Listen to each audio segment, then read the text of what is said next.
building, you know, the whole alt porn world. There's definitely a lot of new websites popping up, and you know, we weren't the first to do it. There were definitely sites that did it before us, and then we're not going to be the last. But yeah, it's still like a new thing, and it's not huge yet. And you know, and on a business end, sometimes I think doing this isn't always the smartest thing. I mean, it's just a lot easier to sell a movie with a girl on the box cover who's got, you know, a tan and blonde hair and fake boobs, and you know, and sometimes it's even easier to sell those movies to people who are tattooed and go to shows and whatever. Sometimes they don't want to see girls that look like their girlfriends or their friends in porn. I mean, so you know, and you're also selling to a lot of our members. They're not like porn consumers. They just like Burning Angels. So it's really hard to sell a product to people who don't buy porn. You know, it's hard to sell something. You know, it's hard to put porn in front of someone's face. Porn consumers are used to buying porn. They're always looking for porn.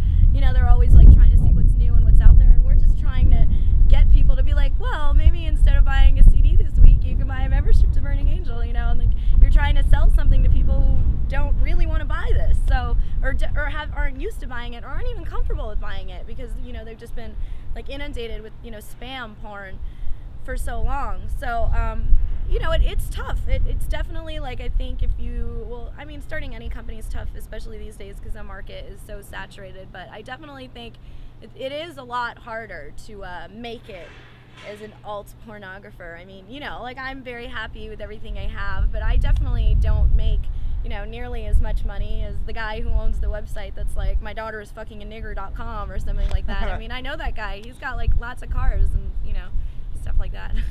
I mean, I just ultimately, like, even just looking at it strictly from a numbers and business sense, it's tough. It's a lot of work, and, you know, just a lot of people do porn for the money, and this isn't quite yet the most lucrative of all things you could do in porn.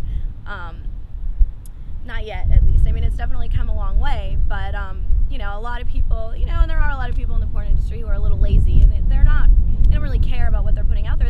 They want to make as much money as possible. So why are they going to put a girl that's heavily tattooed that nobody else has seen when they could just use, you know, one of the many girls that they know for a fact is going to sell movies? You know, it just kind of, you know, there's a formula in porn that always works, and we're not using any of that formula, so you're taking a lot more risks. You know, I can't do something I don't like. You know, I mean, I want to be able to look at my movies, and I want to be able to show them to my friends, and I want to be able to watch them, and I want to be able to be proud of them.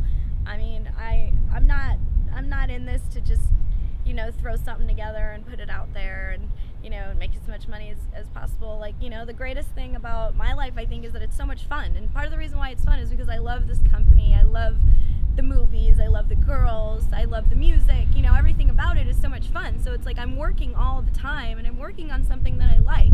So when stuff gets stressful or tedious, it's not that bad. I mean, I can only imagine, like, if you're running a company and you're doing something that you don't like, you're going to be miserable because you're going to have to put 20 hours of your day into it. So why would you want to put that much time into something that, you know, you don't have any passion for?